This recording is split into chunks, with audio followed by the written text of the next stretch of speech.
So in this module, we were talking about vector spaces, matrices, and we're going to be doing matrix operations. The last thing I did was just define a few matrices. The arithmetic properties are some properties that you've seen before. I'm going to do those now.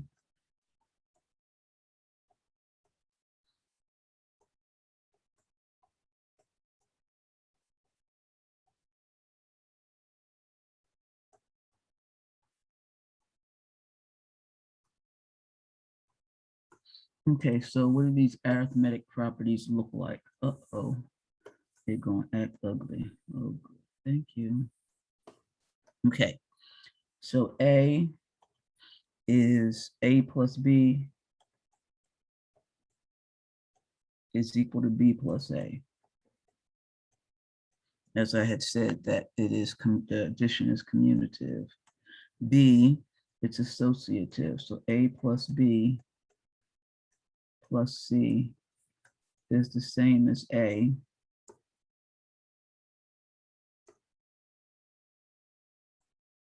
plus B plus C. And then C, A times B plus C is equal to A times B plus A times C. D, we have A times B times C is the same as A times B times C. E is A plus B transpose is the same as A transpose plus B transpose. And then F, AB transpose is B transpose times A transpose. Okay, so those are the algebraic properties. We have G, that is, there exists a O, which is an M by M matrix, such that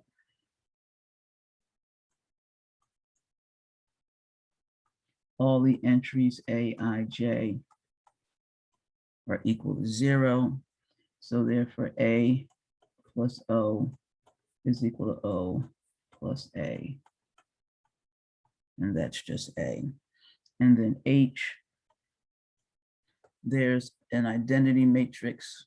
There exists an identity N by N matrix. Okay. And this is the matrix that is delta IJ. So the only the diagonal entries are 1. Everything else is 0. So we get delta IJ is equal to 1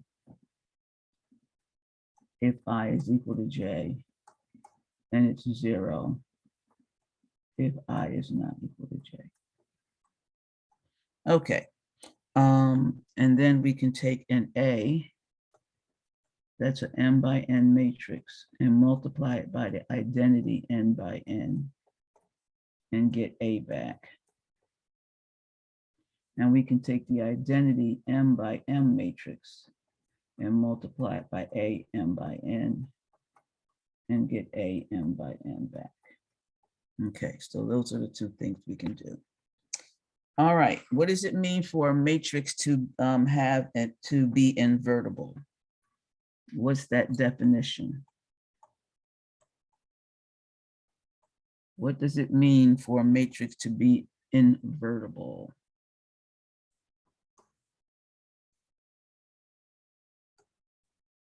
Hello, I'm asking a question. I expect an answer.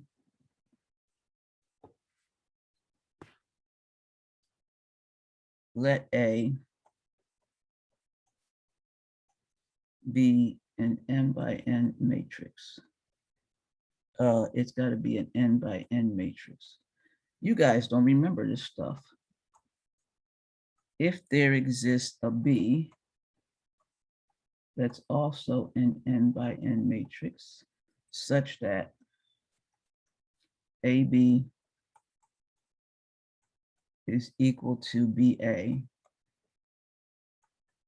and that's equal to the identity, then A is invertible.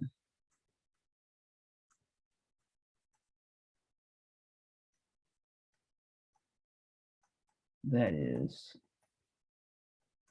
B is equal to A inverse. All right, and B is unique.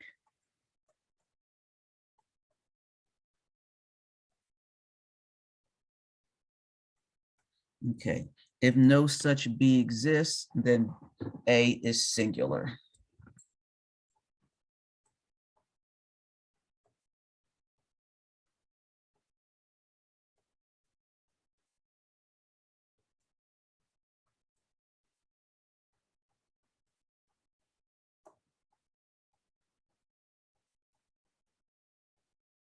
Okay. All right, so definition.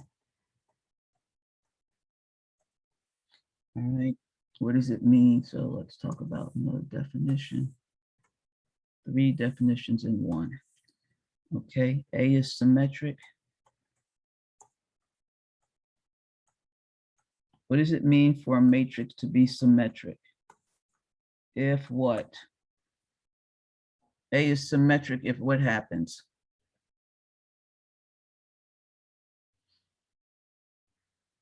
Are you there?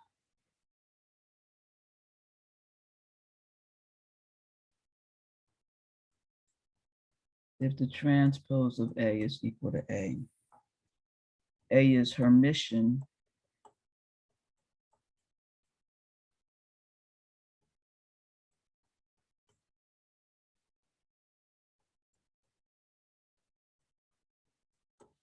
if A star is equal to A. You got to remember that's the conjugate transpose.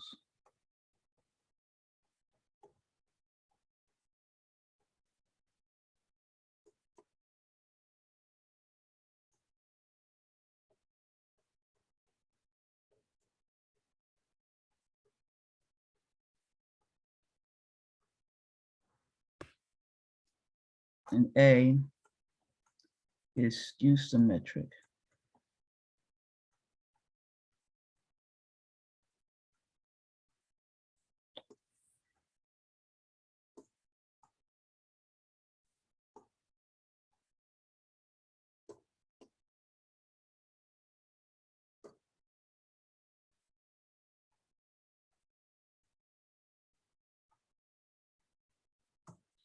if A transpose is equal to negative A. And again, all of these A is a square matrix. Okay. All right, so we have all those definitions. All right, so let's talk about the rank of A. Anybody remember where you get the rank of A? The rank of A. I love this stuff, guys. This is cool.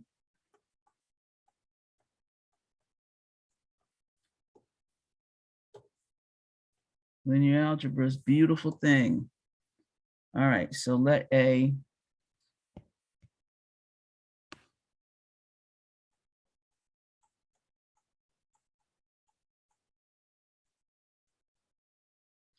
be, and it doesn't have to be square. It can be n by n. All right. The row rank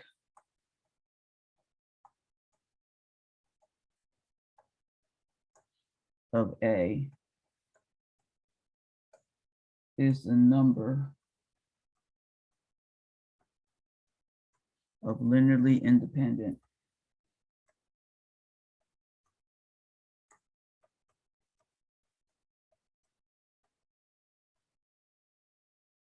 rows of A.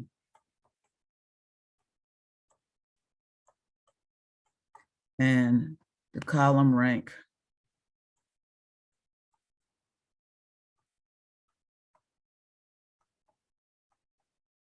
is the number of linearly independent columns.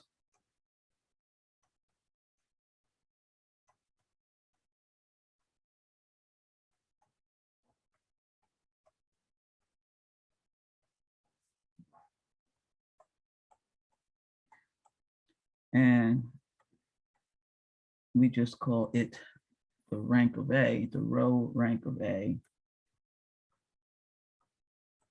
has to equal the column rank of A.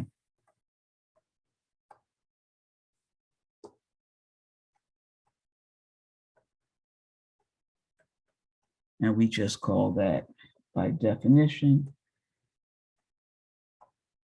the rank of A. Okay. All right.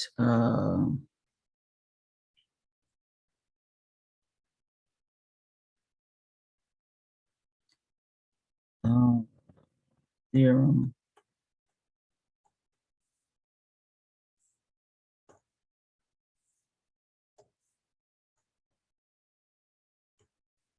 Let A be an element of M by N, N by N. Then A is invertible if and only if the determinant of A is not equal to 0. Okay. All right, so now let's talk about a linear system of equations.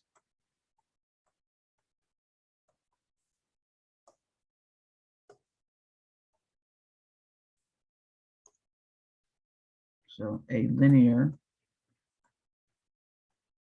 system of equations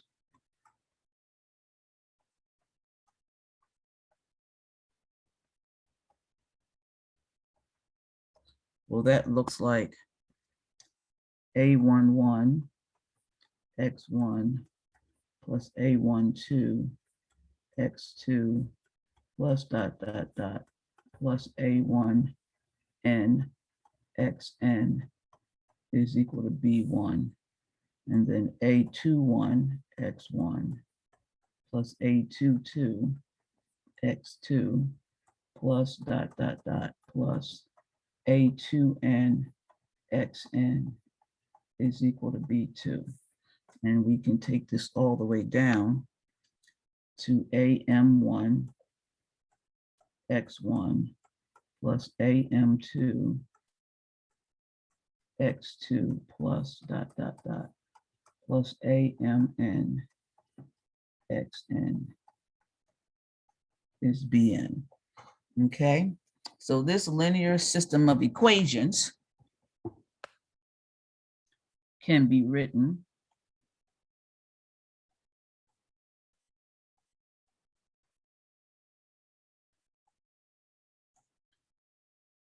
as AX is equal to B.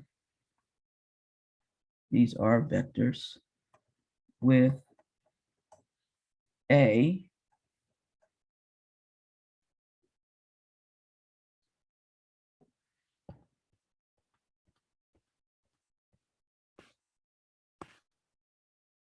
let's go back and call this star.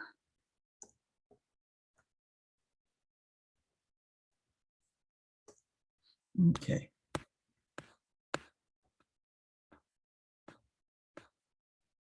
With A as in star,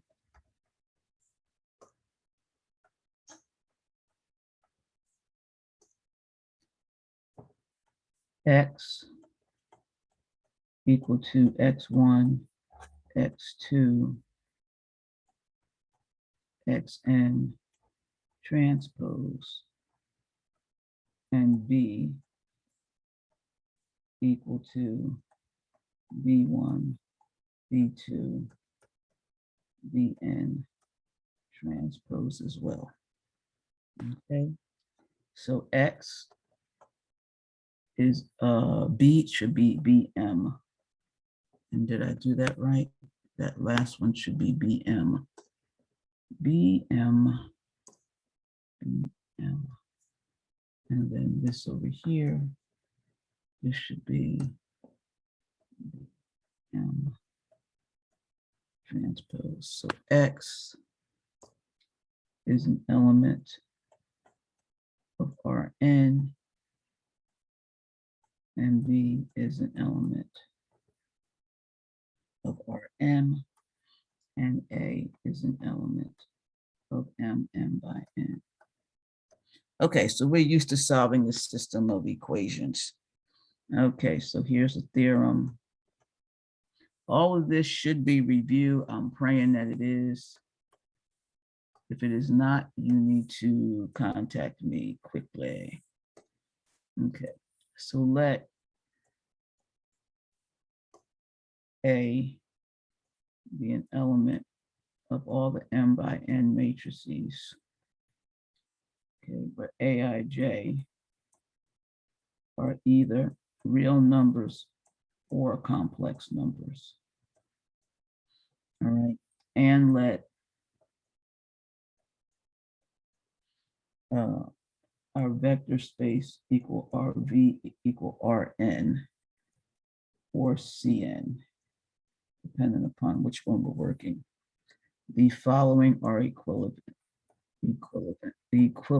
Oh my God, why can't I talk?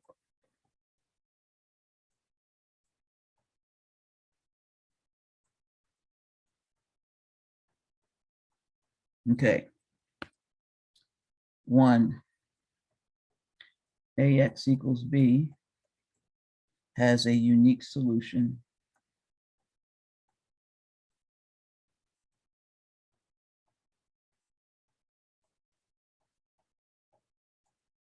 for all X in V. I'm sorry, has a unique solution X in V for all B in Rm. Second,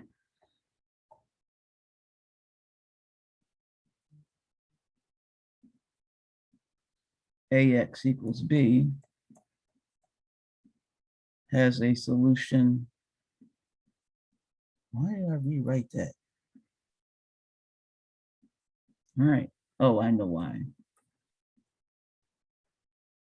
Because the first one says it's unique. The second one says it just has a solution. So if it has a solution, that solution is unique. X and V for all B. Okay. 3, AX equals 0 implies X is equal to 0. All right, now I know why I'm confused. This is N by N. I'm looking at a square matrix. So it's square. Okay. 4, once I saw determinant, I realized, oh, A inverse exists. 5, the determinant of A is not equal to 0. And 6, the rank of A is equal to N. So all those things are true, then you know you're going to uniquely solve that. Okay, now Gaussian elimination, I'm going to go over it. It's a little outdated. When we solve problems in MATLAB, we don't need to do Gaussian elimination. We don't really code Gaussian elimination like we used to code it. We used to have to code it and you know, if I'm using Java or I'm using Fortran, then I have to know how to do Gaussian elimination and code it. But if I'm using MATLAB, I don't, because MATLAB has it already. That's what MATLAB is. It's a matrix library. So it's already included.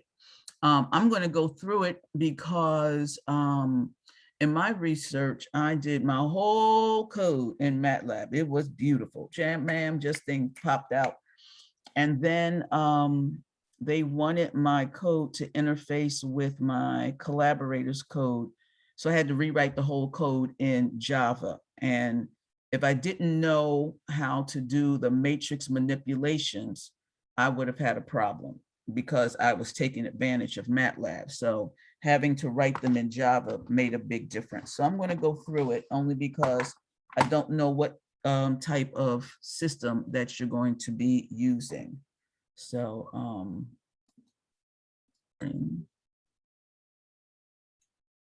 all right, so now I want to look at Gaussian elimination.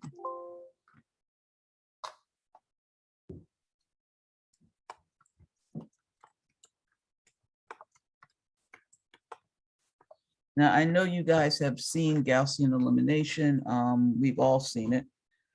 It's not the easiest thing to code because you have to run, you may run into pivots and all other kinds of things. So let's say we're going to solve AX is equal to B, all right, by reducing it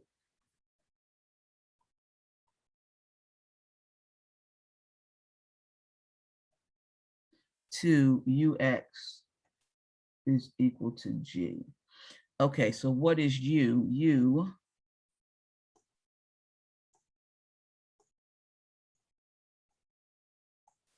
it's an upper triangular matrix.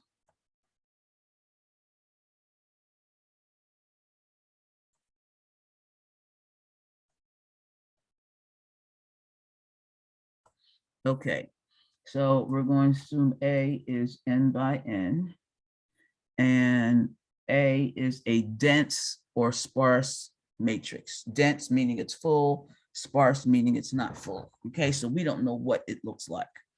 All right, so here's an easy one. Here's an example.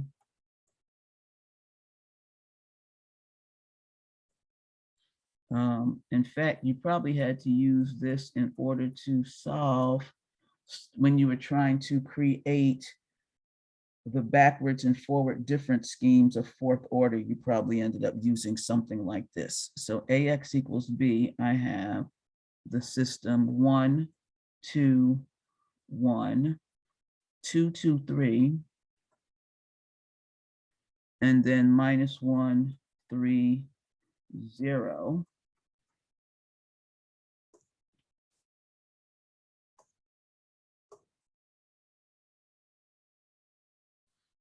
And then we have, oh, I don't want that yet. I want the full matrix system times x1, x2, x3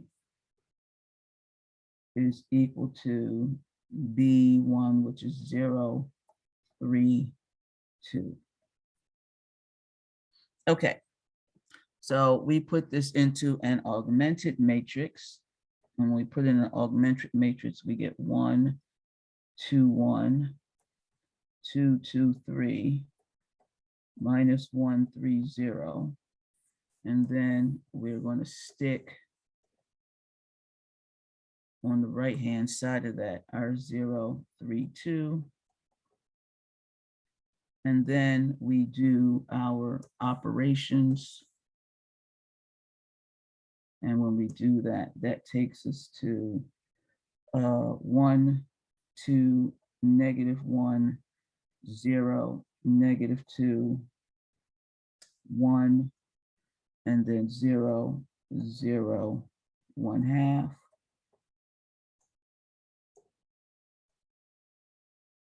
And on the right-hand side, we get 0, 3, 1/2.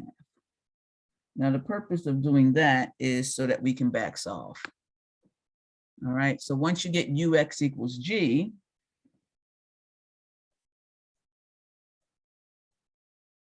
then you back solve.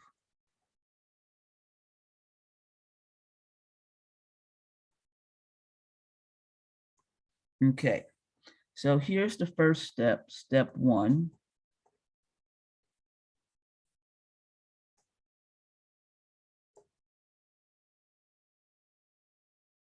All right. So we assume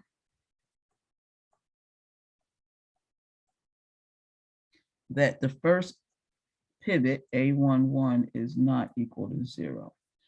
Okay, now I'm not talking about pivoting right now, but I assume that the first pivot is not 0. So then we define the row multipliers.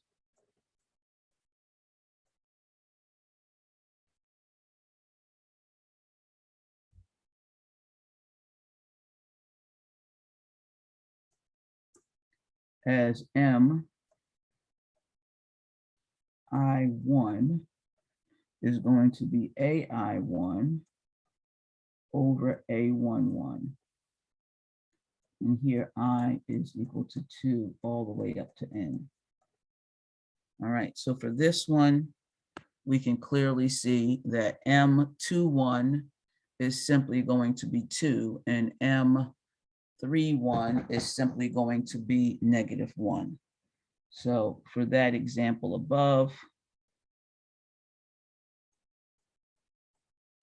we get M21 is 2 over 1, and M31 is -1 over 1. So that's what we have from the up there. Okay, so now these are used to eliminate the x terms from the equations below. All right.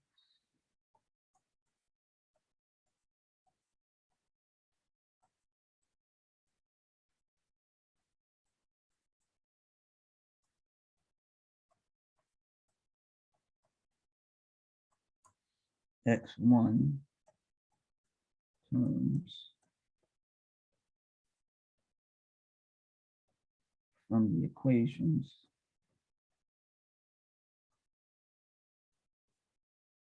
two through N. So now we end up with A11, A12, all the way over to A1N. And then on the right-hand side, as we said before, we have this thing over here. I don't know how long I need it to be. A21, and then I'm going to get A22, but it's going to be a new value all the way over to A2N. And these are all new values. And we go all the way down to AM1 and AM2, all the way over to AMN.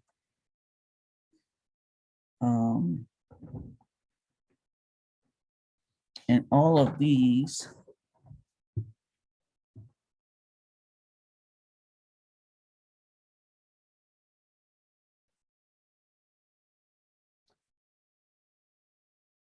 I want ones over here.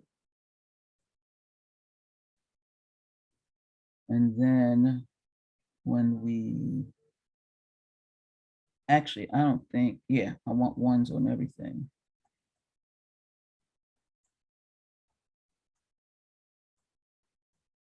And then over here, I have B1, I have B2, all the way down to BM.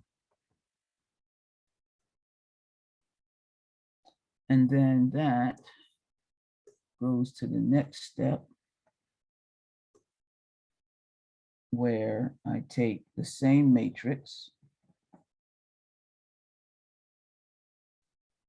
A11, 1, A12, 1, all A1N, 1, and then I have 0. A22 is now at the second step. A2N, all of these are at the second step. And then I have zeros that come down here, and this is AMN, nope, A2M.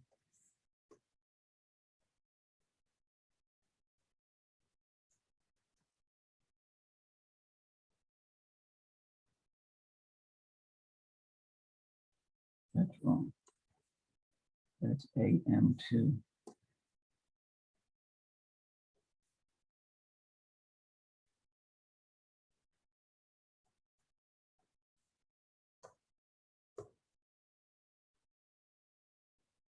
And the first B is still the same, but B2 has changed, as is all the other B's.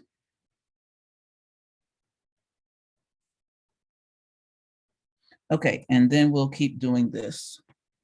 So what we'll get is that AIJ, that should be A1J.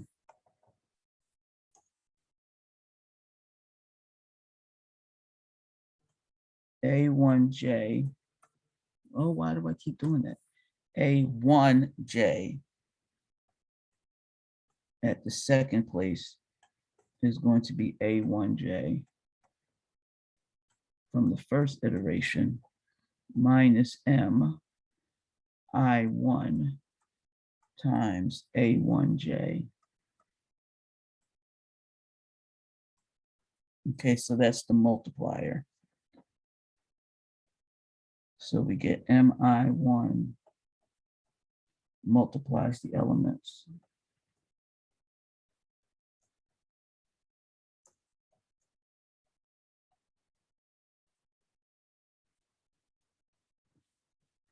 Of the ith row. Okay, and then we get B I2, no,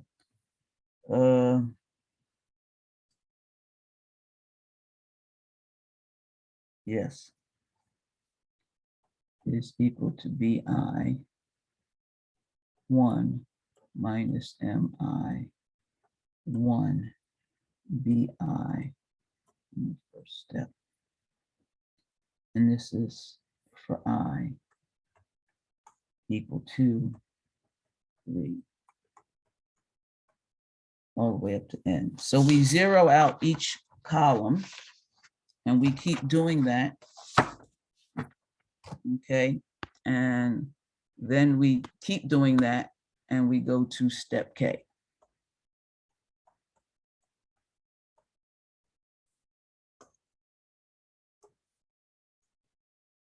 Now, by the time you get to the K step, you should be good here. 1 less than or equal to K, less than or equal to N minus 1. All right, so now you find MIK, and that's going to be AIK over AKK of the K step that we have. And this is at the K step. And this is I is equal to K plus 1 all the way to N. So you find your multipliers, and then AIJ at the K step is equal to AIJ at the K step minus the multiplier times AKJ at the K step. And so, and then your B, I at K plus 1 is just BIK minus MIK times BK at the K step.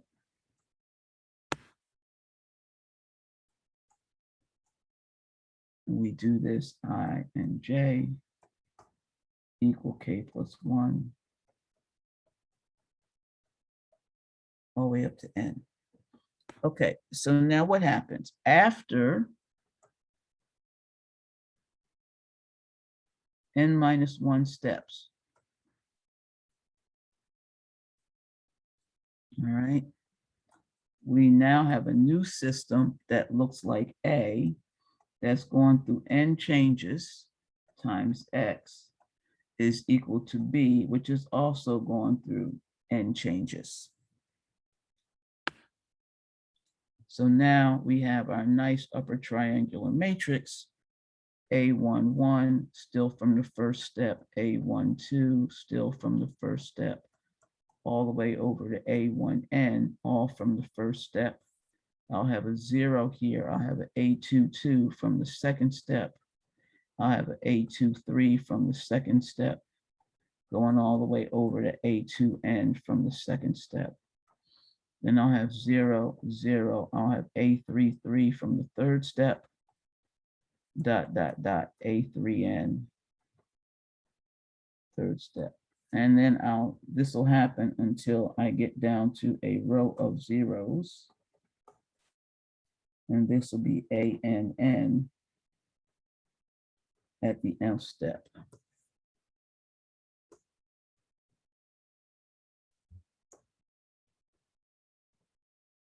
Okay, then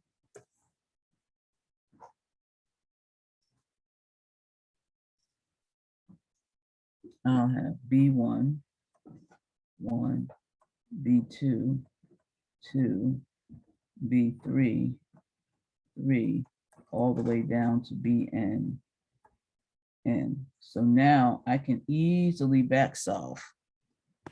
Okay, so this is Ux is equal to G. All right, and so now you let U equal to A at the mth step, and G is equal to B at the whole B. This is the whole vector B. And so since Ux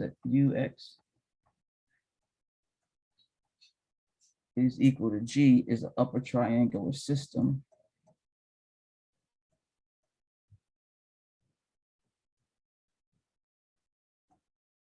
then Xn is simply going to be Bn at the mth step divided by ANN at the mth step, which is just G n over UNN. All right, so in our problem that we had back here in our example, we have 1/2 x3 is equal to 1/2. So from our example, we have 1/2 x3 is equal to 1/2. So that implies x3 is 1. Then the next xk is 1 over ukk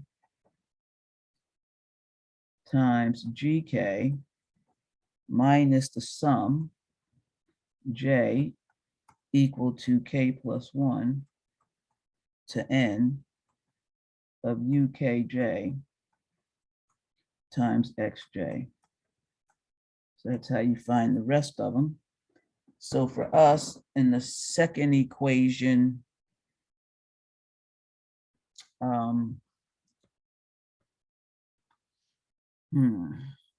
minus 2x2 plus x3 is equal to 3.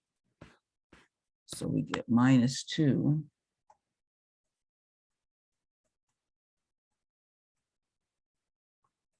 plus x3 is equal to, I can't remember, minus 2x2 plus x3 is equal to 3.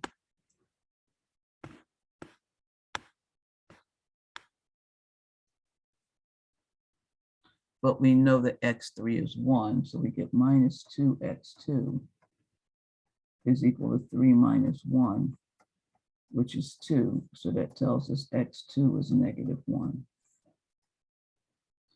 Oh, I wanted to finish that.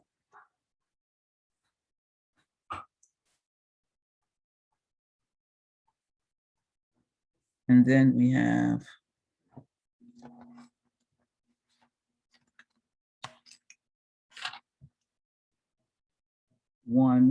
x1 plus 2x2 plus x3 is equal to 0. So x1 is equal to minus 2x2 minus 3x3. So x1 is equal to 2 minus 3, negative 1.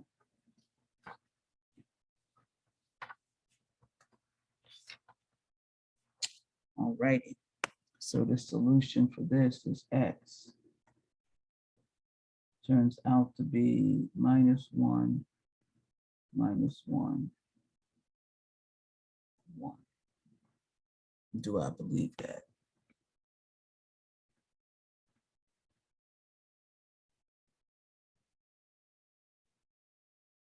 I don't believe that. Because somehow I made a mistake.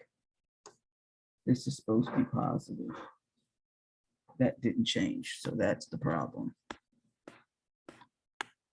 Okay, so let's go back. Oh, I got it right down here. I didn't get it right up there.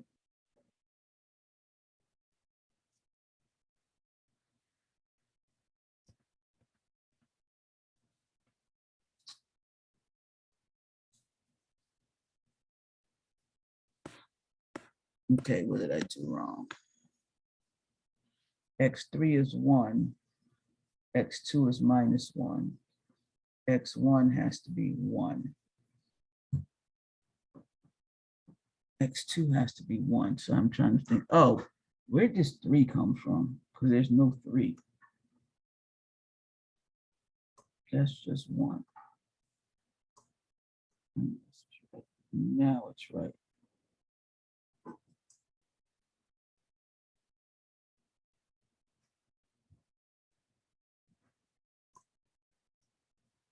Okay, X3 is 1. X2 is negative 1. X1 is 1.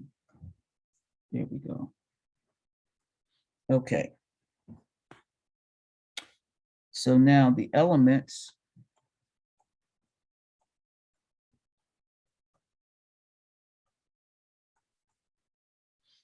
AI, A11 at 1, A22 at 2, all the way down to ANN at N in UK, U are called pivot elements.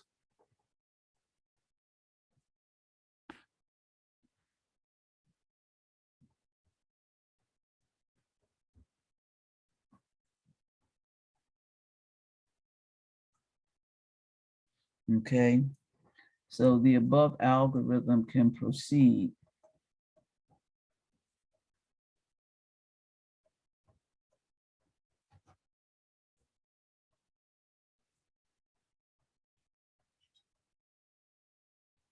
provided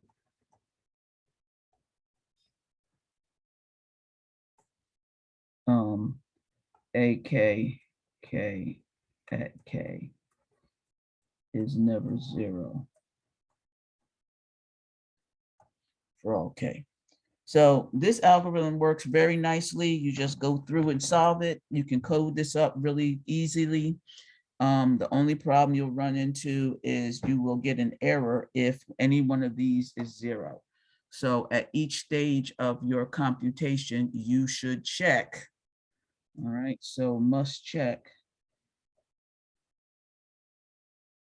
Mush.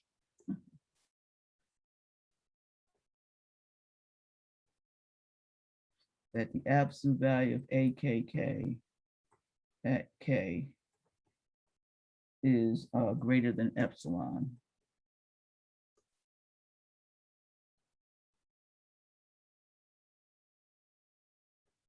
At each step to continue. Okay, any questions? I hope that you guys know exactly what I've done and that you're not just sitting there quietly, not knowing what's going on. Okay.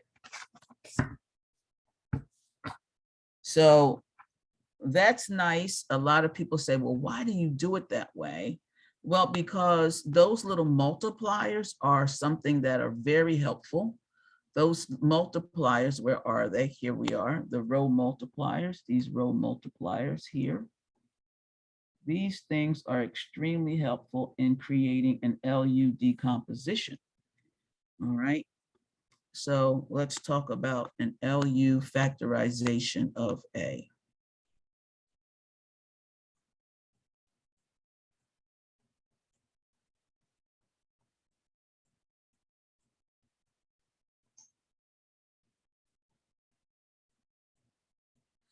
Okay, so why is it important for us to have an LU factorization of A? Okay, well, if the Gaussian elimination can be performed on AX equals B with row interchanges, then A can be factored into A equals LU. So if Gaussian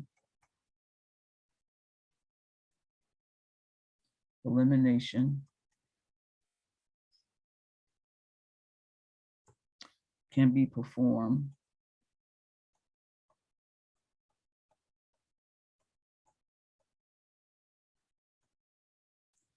on AX equals B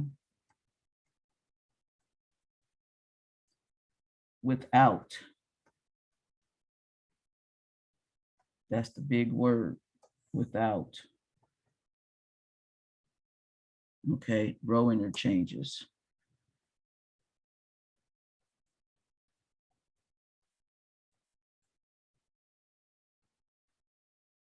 And I never hit a AKK equals 0, then A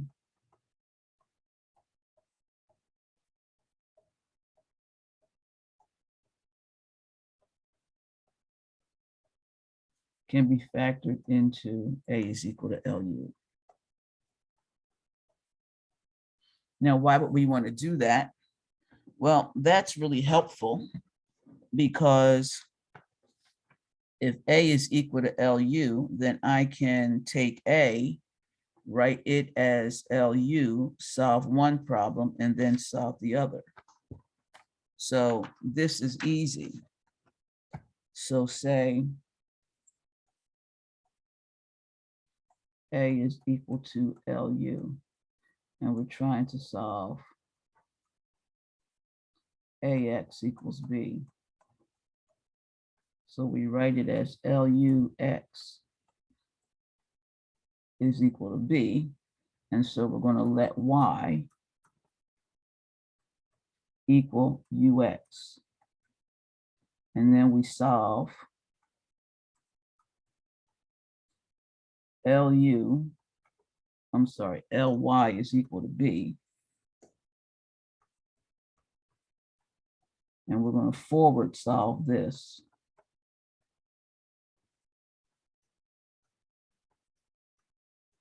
And then we want to solve UX equals Y.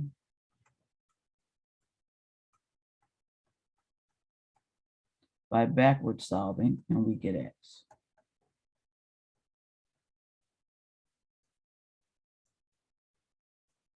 Okay.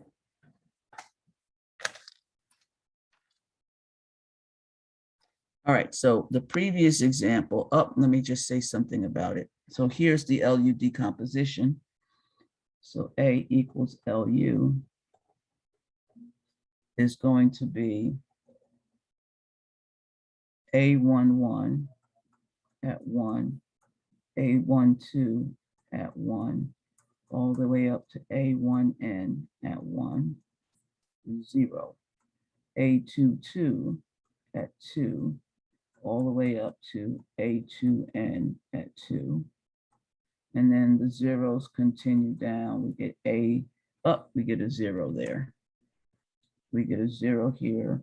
We get A33 at 3, all the way over to A3N at 3. And then we take that and we get all the way down to ANN at N. That doesn't look like an N, that looks like an H. So let me rewrite that. Still looks like an H, good. Okay.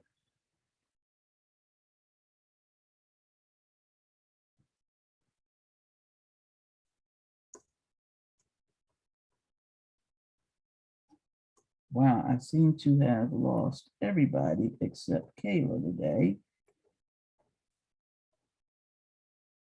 All right. So then here is L. L has ones down the diagonal.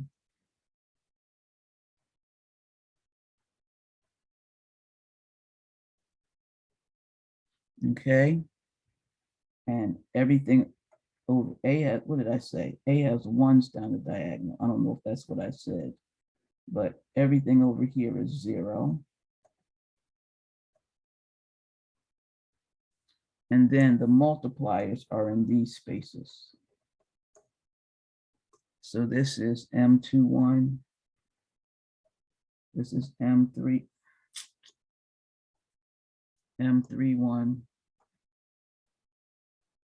M32, MN1, MN2, all the way over as such. Okay. Now we can even find the determinant of A. It's going to be the determinant of U times the determinant of L.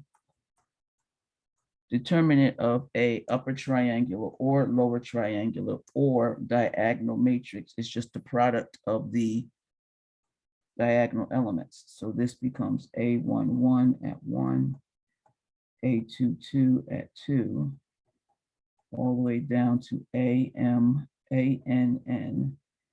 at N. All right, so that, which is the same as U11, U22, all the way down to UNN. All right, so now we know the determinant. So from our example,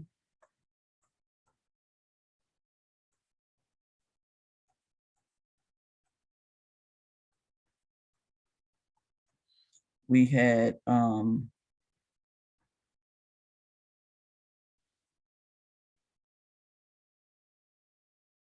oh my gosh, I just wrote that exactly backwards. I wrote A is equal to UL. Okay, how can I fix this? Well, it's going to be harder for you guys to fix it than me. I'm going to move that over. I'm sorry.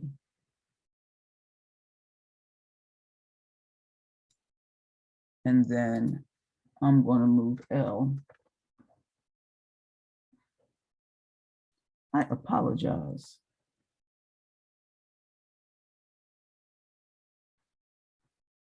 I'm looking at my notes going, something is hideously wrong. This is L, and then this is U. Okay. Nobody picked up my mistake.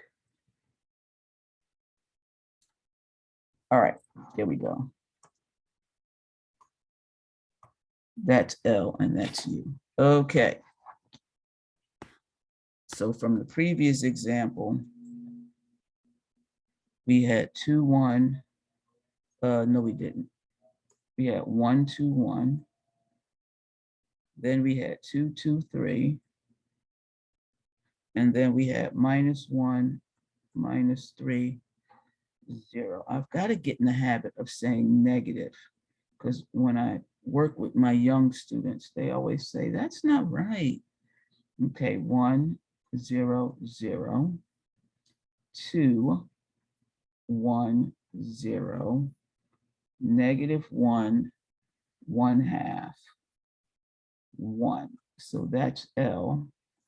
And then we said U was 1, 2, 1, 0, -2, 1, and 0, 0, 1/2. Okay. So easy to see that the determinant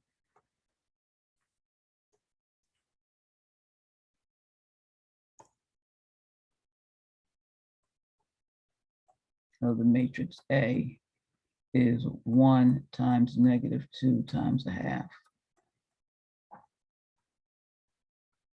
So you determine is -1.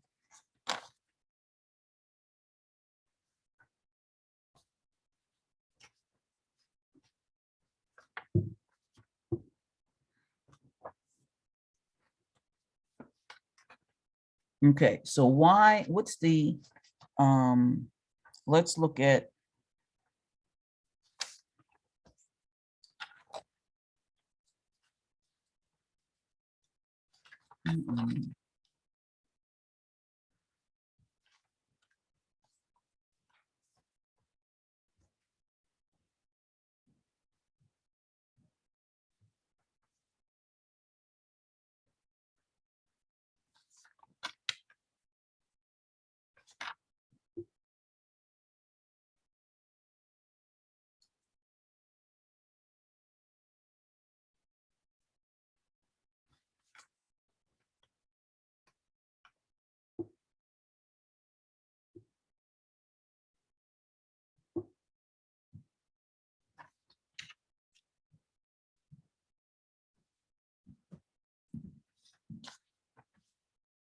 okay.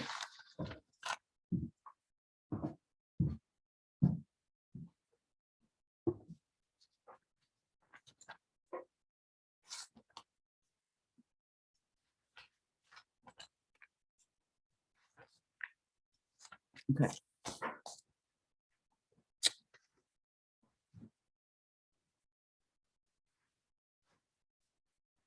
I don't know how I go from 1 to 3, but I do. Oh, because 2 was my solution and I already wrote it. Okay.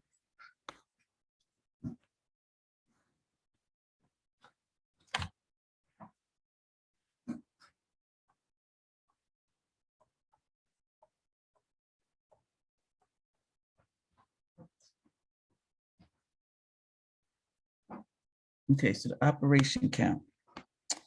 All right, so let's see what we're going to do here. All right, so this is the step.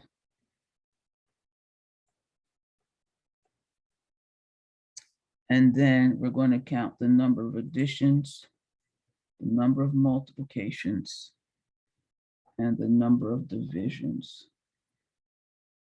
All right, so the divisions we do to find the MIKs, and then we do addition and multiplication to find the AIJ K+1 term.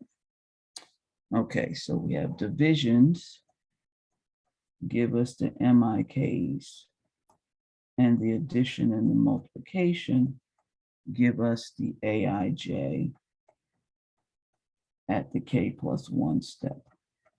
Okay, so I'm going to draw a line.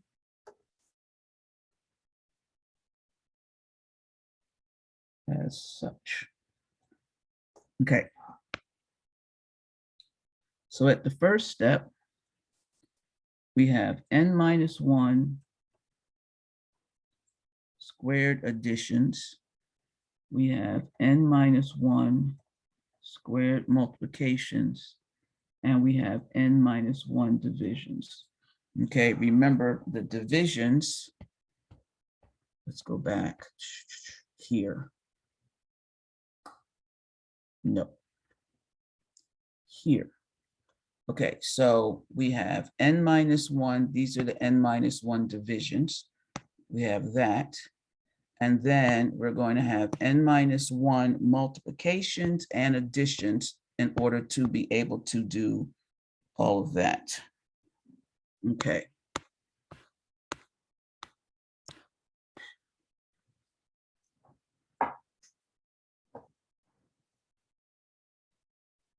Okay, at step 2, we're going to have n-2 squared additions, n-2 squared multiplications, and n-2 divisions. All right, so we can go all the way down to the n-1 step. At that step, we're going to have 1 multiplication, 1 addition, 1 multiplication, and 1 division, because we only have that last thing. So our total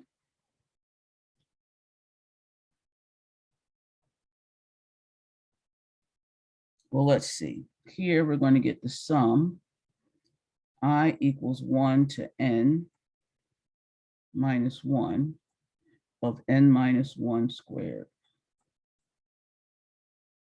Here I'm going to get the sum I equals something's wrong. This is n minus I squared.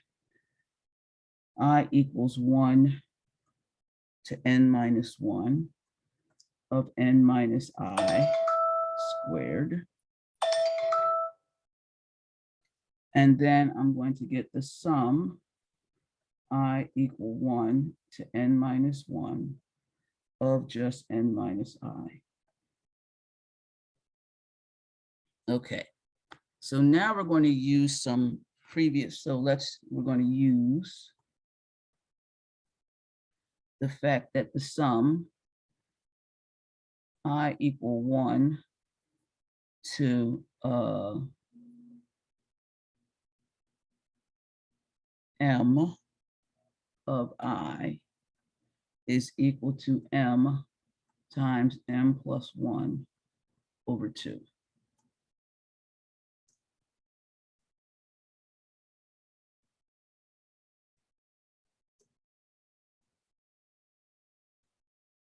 And the sum I equal 1 to m of I squared is m times m plus 1 times 2m plus 1 over 6, I believe. Okay, so we want to use that.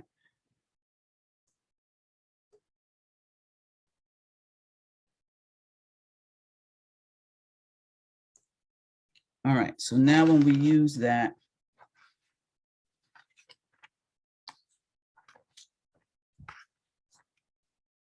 we get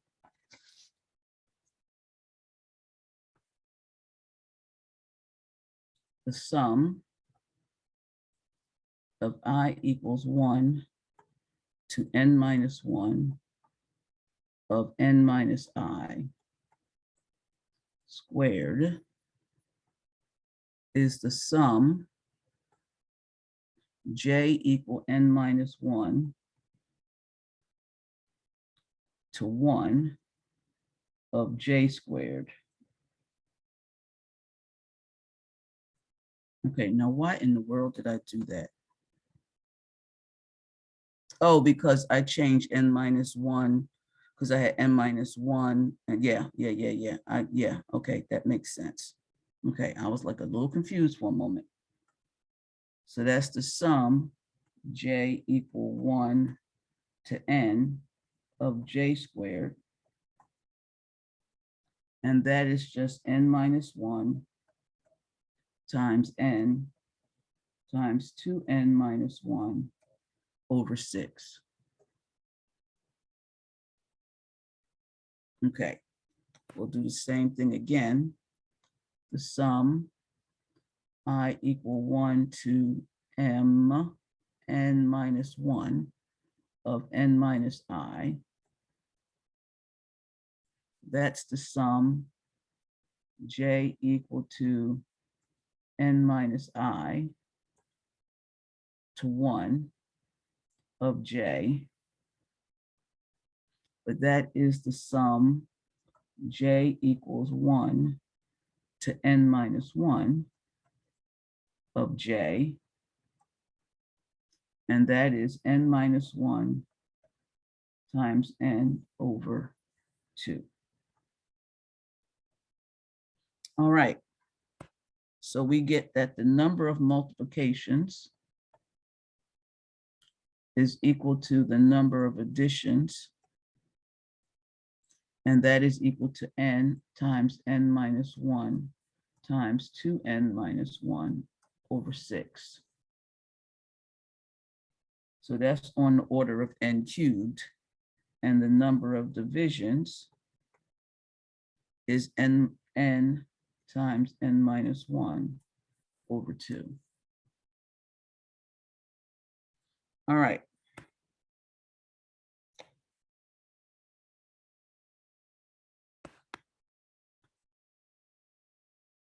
So the multiplications and divisions for LU decomposition turn out to be n times n minus 1 times 2n minus 1 over 6 plus n times n minus 1 over 2. And if you simplify that, you get n times n minus 1 times 2n plus 2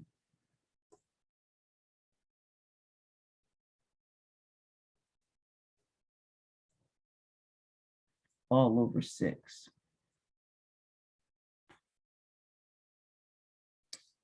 And so that is on the order of n cubed over 3. And the additions and subtractions, why do we care about this? Because these take a long time. All right, so if n becomes like 10,000, you got a lot of additions and subtractions and multiplications and divisions to do. So this is n times n minus 1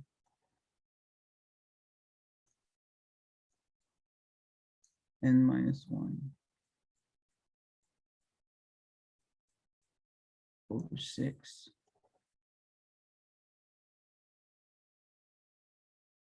Again, that's roughly order n cubed over 3. And this is assuming n is much, much bigger than 1. Okay. All right, so we have some modifications that we do of b in order to do that. And we also have some modifications that we use to solve this thing. So did I do a 1? I think I should have. Nope, that was operation count. Okay. Where's my 1?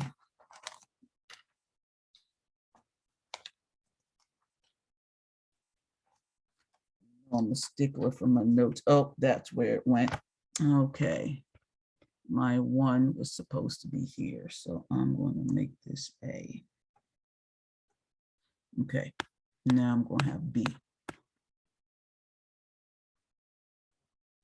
So modification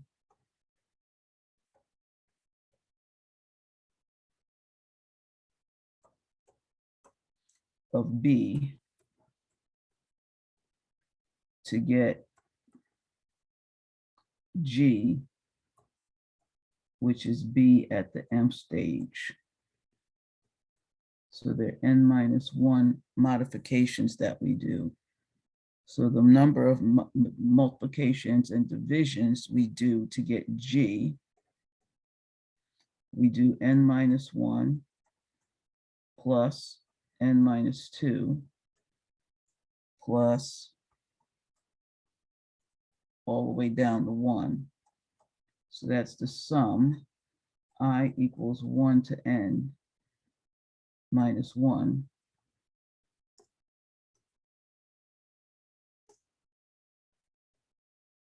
of n minus I. So that just turns out to be n times n minus 1 over 2. So that's how many operations, addition, multiplications, and divisions we have to do, and the number of additions and subtractions in order to get G also turns out to be n times n minus 1 over 2.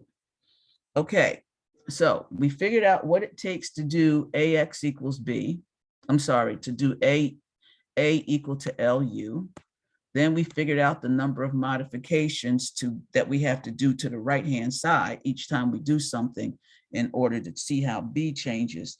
And then we have to back solve to solve ux equals g. So the last part, which I'm not going to get a chance to finish, is the solution of ux is equal to g. Okay, so I'm going to stop here, and that'll be it for today.